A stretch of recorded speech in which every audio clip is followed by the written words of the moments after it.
Hello बच्चों, कैसे हो। आज की क्लास में क्रोटोव प्रॉब्लम 1.40 जो इम्पॉर्टेंट क्वेश्चंस जेई के लिए बनता है सीखने जा रहे हो। ये क्वेश्चंस में थोड़ी सी मॉडिफिकेशन मैंने किया है। क्वेश्चंस के डायग्राम से तुम्हें क्लियर है कि 3 ब्लॉक्स हैं, 2 स्प्रिंग इसमें जुड़े हुए हैं। ऑल 3 ब्लॉक्स के मास m दिया हुआ है। क्वेश्चंस का फर्स्ट पार्ट ये कहता है इक्विलिब्रियम पोजीशन में ए बी के बीच में जो टेंशन होंगे स्ट्रिंग का उसका वैल्यू क्या होगा। बी और सी के बीच में जो स्प्रिंग है उसका स्प्रिंग फोर्स या एक्सटेंशन कितना होगा। सीलिंग और ए के बीच में जो स्प्रिंग है उस स्प्रिंग फोर्स का वैल्यू या उसका एक्सटेंशन क्या होगा। समटाइम्स ये भी पूछा जाता है कि दोनों स्प्रिंग में जो फोर्स होंगे उसका रेशियो क्या होगा। क्वेश्चन फर्स्ट पार्ट आसान है। फोर्स फ्री डायग्राम की हेल्प से हम इसके आंसर को आसानी से कर सकते हैं। सी का जो फोर्स है एम जी स्प्रिंग फोर्स, यदि हम इसको F2 या FS2 से रिप्रेजेंट करें तो ये ऊपर की ओर एक्ट करेगा। बी में उतना ही स्प्रिंग फोर्स इक्विलिब्रियम कंडीशन में नीचे की ओर एक्ट होगा FS2। बी में बी का वेट भी एक्ट होगा और चूंकि बी और ए के बीच में स्ट्रिंग है इसमें टेंशन टी होगा। ए का फोर्स डायग्राम में ए का वेट के साथ टेंशन डाउनवर्ड डायरेक्शन में और स्प्रिंग फोर्स FS1 से रिप्रेजेंट करेंगे अपवर्ड डायरेक्शन में, और ये टेंशन स्प्रिंग फोर्स का वैल्यू सीलिंग में नीचे की ओर एक्ट करेगा। सो इस फोर्स वे डायग्राम से हम आसानी से बता सकते हैं इसका एक्सटेंशन कितना होगा। kx0 बराबर एम जी, यानी यहाँ पे x0 का वैल्यू एम जी बाई के बराबर होगा। इनएक्सटेंसिबल स्ट्रिंग है तो इसमें एक्सटेंशन तो नहीं होगा, बट इसके टेंशन का value M G plus F S two चूंकि एम जी के बराबर हैं, सो ये टेंशन का value at equilibrium 2 M G के बराबर होगा। 2 एम जी यहाँ पुट करने से 2 M G plus M G spring जो सीलिंग और ए के बीच में है उसकी वैल्यू 3 एम जी के बराबर अपवर्ड डायरेक्शन में होगा। This is direction of spring force acting on A at equilibrium. Question का फर्स्ट पार्ट में हमने ये सीखा। सेकेंड पार्ट जो क्वेश्चंस का है, कट करने से पहले हमें कुछ बेसिक बातें हमें स्प्रिंग के रिगार्डिंग सीखना होगा। बेसिक बातें ये कि यदि हम एक स्प्रिंग को कुछ इस तरीके से 2 ब्लॉक के बीच में कनेक्ट कर रखे हैं, राइट साइड भी हम फोर्स एफ और लेफ्ट साइड से या तो फोर्स एफ लगाएं या इसको एक रस्सी से कनेक्ट करके सीलिंग से जोड़ दें। अप्लाइड फोर्स एफ की वजह से इस स्प्रिंग में एक्सटेंशन होगा। इक्विलिब्रियम पोजीशन में फोर्स का वैल्यू लेफ्ट की ओर स्प्रिंग फोर्स, इसमें स्प्रिंग फोर्स का वैल्यू राइट साइड दिखाएंगे, और ये जो टेंशन है ये हमारा टी यहाँ पर अप्लाइड फोर्स के बराबर होगा इक्विलिब्रियम पोजीशन में। यदि हम इस स्ट्रिंग को कट करें तो कट करने का मतलब इस ब्लॉक में बाई स्प्रिंग जो फोर्स लग रहा है वो तो लगता रहेगा। इस ब्लॉक में स्प्रिंग फोर्स लेफ्ट साइड और इसमें राइट साइड फोर्स भी कंटिन्यूसली एक्ट करता रहेगा। चूंकि कट करने से पहले इक्विलिब्रियम पर हमने बात किया था आपसे, ये स्प्रिंग फोर्स अप्लाइड फोर्स के बराबर था, तो इसकी जो एक्सेलरेशन होगी कट करने के ठीक बाद वो तो 0 होगा, पर इसकी एक्सेलरेशन यदि इक्विलिब्रियम पर हमने इसको कट किया था, इक्विलिब्रियम में स्प्रिंग फोर्स अप्लाइड फोर्स के बराबर हैं, तो इसका एक्सेलरेशन का value spring force by mass जो कि अप्लाइड फोर्स के बराबर है F by M right side होगा। यहाँ पर यदि हम इसी चीज़ को इस 2 ब्लॉक को बीच में हम स्ट्रिंग कनेक्ट कर दें और इधर भी हमारा स्ट्रिंग हो, अब अप्लाइड फोर्स एफ हैं। अब यदि इसको कट करेंगे तो कट करने के बाद अब सिचुएशंस क्या होगा, क्योंकि ये स्ट्रिंग इनएक्सटेंसिबल है, कट करने से पहले इसमें टेंशन था, मॉलिक्यूलर जो डिफॉर्मेशन था बहुत लार्ज नहीं था, सो इमीडिएटली आफ्टर कट इसमें जो फोर्स लग रहे, जैसे इसमें भी पहले फोर्स वही लग रहा था स्प्रिंग फोर्स, इसमें भी वही स्प्रिंग फोर्स था, पर अब क्या होगा इमीडिएटली आफ्टर कट ये राइट साइड बढ़ेगा। जैसे आप बोलोगे ये भी हमें राइट साइड बढ़ना चाहिए था, लेकिन यहाँ पर फोर्स और स्प्रिंग फोर्स ये बैलेंस टुगेदर था। स्प्रिंग फोर्स इसके कट करने के ठीक बाद जीरो नहीं हो रहा है, क्योंकि मॉलिक्यूलर डिस्टेंसेस जो हैं वो लार्ज हैं। यहाँ पर टेंशन जरूर था पर मॉलिक्यूलर डिस्टेंसेस लार्ज नहीं था। तो इसको कट करने के बाद इसमें जो टेंशन है, जो पहले टेंशन था, अब जो टेंशन है वो चेंज हो जाएगा, जबकि उसमें चेंज हमारा स्प्रिंग फोर्स नहीं हो रहा था। यानी अब ये दोनों एक साथ मूव करना शुरू करेगा विथ एक्सेलरेशन ए। प्रीवियस जो टी एफ के बराबर था, अब ये टी को हम अलग नोटेशन टी डैश से रिप्रेजेंट करें तो F minus T dash equal to M A, T dash equal to M A, इधर का टेंशन तो है नहीं, यानी acceleration equal to F by two M और T dash equal to M into F by two M equal to F by to. अब जो tension होगा वो एफ बाई टू होगा, जबकि इसमें जितना फोर्स था स्प्रिंग फोर्स का वैल्यू उतना ही था, क्योंकि इसमें मॉलिक्यूल्स सेपरेटेड था, पर इसमें मॉलिक्यूलर सेपरेशंस नेग्लिजिबल हैं। इससे ये हमारा दोनों कट करने के बाद एक ही एक्सेलरेशन से आगे बढ़ेगा। इसी कंसेप्ट को हम इस क्वेश्चंस में यूज करने जा रहे हैं। पहले हम सी ब्लॉक और बी ब्लॉक के बीच के स्प्रिंग को कट कर रहे हैं। तो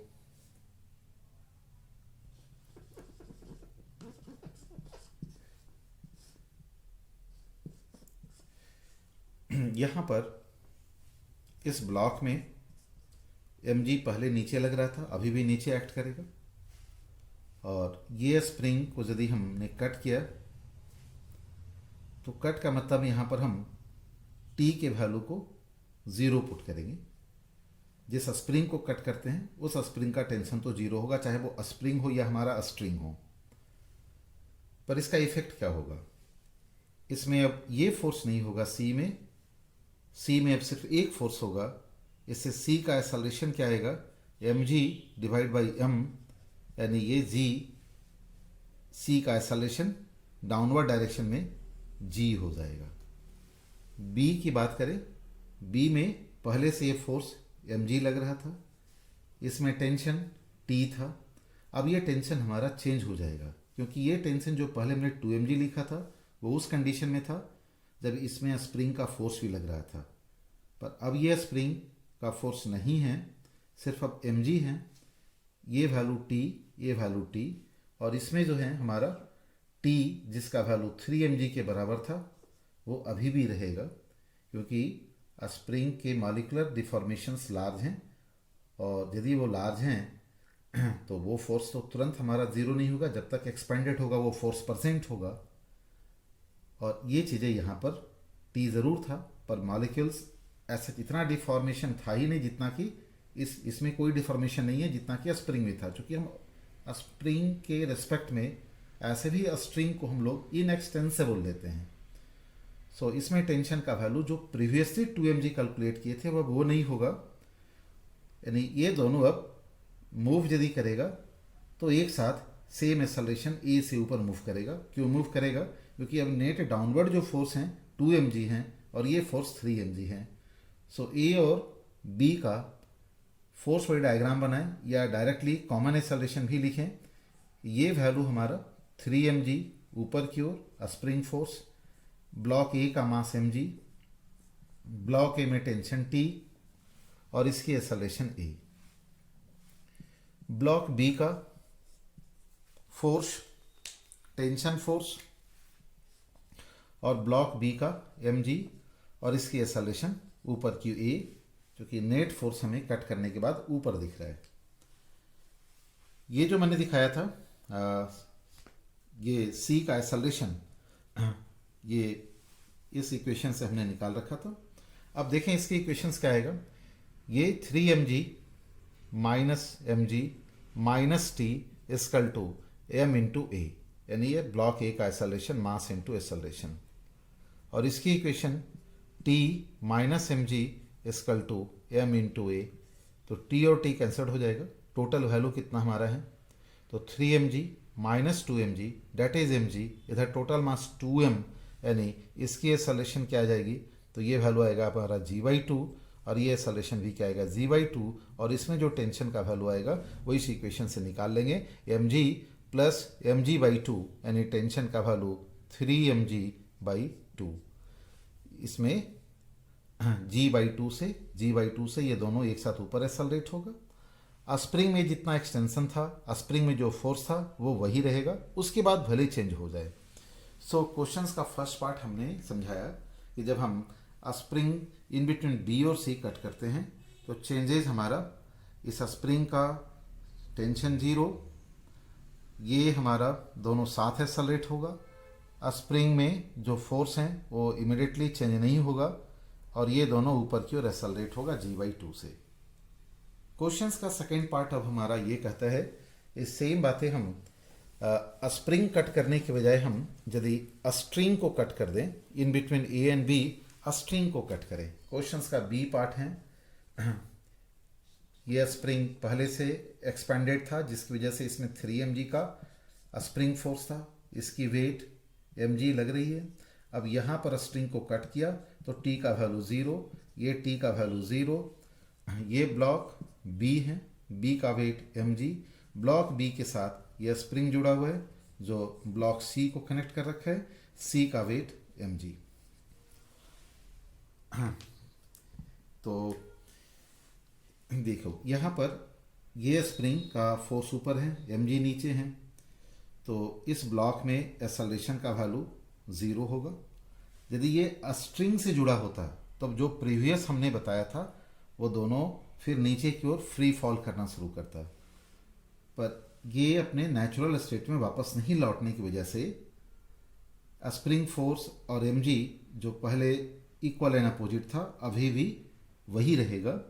इसका मतलब इस ब्लॉक में mg नीचे और स्प्रिंग फोर्स जो mg के बराबर था, वेट c के बराबर था, वो अभी भी एक्ट करेगा। तो यहाँ पर c का एक्सेलरेशन 0, b का एक्सेलरेशन क्या लिखेंगे, तो b का एक्सेलरेशन में जो दो फोर्स दिखा रहे हैं mg प्लस स्प्रिंग फोर्स जो मैग्नीट्यूड वाइज mg के बराबर हैं, mass into acceleration of b, तो एक्सेलरेशन ऑफ b कितना होगा 2g डाउनवर्ड डायरेक्शन में। अब हम इस ब्लॉक ए की बात करें, इसमें स्प्रिंग फोर्स 3mg ऊपर लग रहा था, इसकी वेट mg नीचे है। अब स्ट्रिंग तो है नहीं यानी इसका टेंशन 0, ये अपने नेचुरल स्टेट में तुरंत नहीं लौटेगा, इसका मतलब स्प्रिंग फोर्स वैसा ही रहेगा। नेट फोर्स ऊपर की ओर 3mg माइनस mg, तो ए का एक्सेलरेशन कितना आएगा 3mg minus mg divided by m, यानी ए का एक्सेलरेशन 2g अपवर्ड डायरेक्शन। इसका मतलब है कि हम दोनों आंसर को यहाँ पर पहले लिख लें। फर्स्ट वाले पार्ट में क्या था, जब हमने c को हटाया था तो a का एक्सेलरेशन g/2 ऊपर, b का एक्सेलरेशन ये भी हमारा क्या था, तो g/2 एबव, और c का एक्सेलरेशन g नीचे। अब अभी वाले सिचुएशंस में क्या है, a का एक्सेलरेशन 2g एबव, b का एक्सेलरेशन 2g नीचे और c का एक्सेलरेशन 0। अब हमारा थर्ड पार्ट है, थर्ड पार्ट में यदि हम spring in between A and selling को कट करते हैं तो सिचुएशंस हमारा क्या बनता है। तो यहाँ पे बच्चे लोग खुद भी ट्राई करना, पर हम इसको सॉल्व कर दे रहे हैं। ये स्प्रिंग जिसमें फोर्स कितना था 3mg, चाहे ये स्ट्रिंग हो या स्प्रिंग हो, कट करेंगे तो कट करने के बाद इसकी टेंशन इमिडिएटली स्प्रिंग फोर्स का वैल्यू 0 हो जाएंगे। तो यानी इस ब्लॉक में अब नीचे जो फोर्स लग रहा है mg और ये टेंशन, ये t जो पहले t था अब वो t नहीं रहेगा, ये t डैश दें, ये t डैश दें, ये वैल्यू क्या है हमारा, इसका वेट mg और इसमें क्या है हमारा स्प्रिंग फोर्स लग रहा है और ये ब्लॉक c है। तो देखिए ब्लॉक c में जो फोर्स था क्या था, mg नीचे, ब्लॉक c में स्प्रिंग फोर्स ऊपर, तो ये हमारा एज इट इज़ रहेगा, इसमें तुरंत चेंजेस नहीं आएगा चूँकि स्प्रिंग एक्सपेंडेड है। इससे ये स्प्रिंग फोर्स mg के बराबर होगा और c का एक्सेलरेशन 0 रहेगा, एक्सेलरेशन ऑफ c 0। b का एक्सेलरेशन क्या होगा, तो ये हमारा बी है। बी का एक्सेलरेशन की बात करें, ये हमने सी का बनाया। बी का एक्सेलरेशन में स्प्रिंग फोर्स इसमें एक्ट कर रहे हैं और इसका वेट भी नीचे एक्ट कर रहा है। तो spring force weight of M C के बराबर है, चूंकि एम सी में कोई एक्सेलरेशन नहीं है। अब ये टेंशन हमने टी डैश दिया है और ये टेंशन हमने टी डैश दिखाया है, जो ए और बी को कनेक्ट कर रखा है। ए का वेट नीचे एक्ट कर रहा है।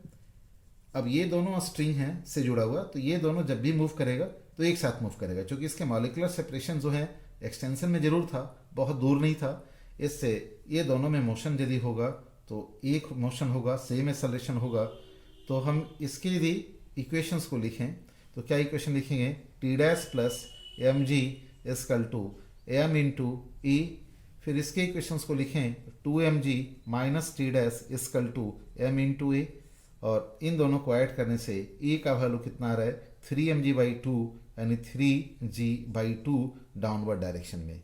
सो यदि हम यहाँ पर सिलिंग को कट करते हैं, सिलिंग और ए के बीच के स्ट्रिंग को, तो हमारा 3g/2 ए का भी एक्सेलरेशन आ रहा है, 3g/2 बी का भी एक्सेलरेशन आ रहा है, और सी का एक्सेलरेशन क्या है, 0। यदि इसमें हमें ये पूछा जाता कि इस स्प्रिंग को कट करने के बाद इसमें टेंशन का वैल्यू क्या होगा, तो आप ये वैल्यू यहाँ पुट कर देंगे तो टी का वैल्यू निकल जाएगा। टी का वैल्यू कितना आएगा, सो देख लें ये वैल्यू कितना है, तो ये वैल्यू 3mg/2 हो जाएगा। mg इधर ले जाएंगे तो टी डैश का वैल्यू कितना आ जाएगा तुम्हारा, टी डैश इजकल टू यहाँ पे mg/2, T dash equal to mg/2, ये नीचे की ओर एक्ट करेगा। ठीक है बच्चों, तो इस तरीके से आप इस क्वेश्चंस को एक बार जरूर से देखिएगा। मैंने शुरुआत में 2 कंसेप्ट बताया है, उसको आप याद रखेंगे। और साथ में हम एसएचएम का जो सीरीज लेक्चर हैं, वो मैंने जैसा अभी एक लेक्चर अपलोड किया है और भी अभी लेक्चर अपलोड करना बाकी है, अब उसको जरूर देखिएगा, कंसेप्ट क्लियर होगा। वो करीब 20 लेक्चर में हम एसएचएम को कंप्लीट करेंगे। Okay, thank you.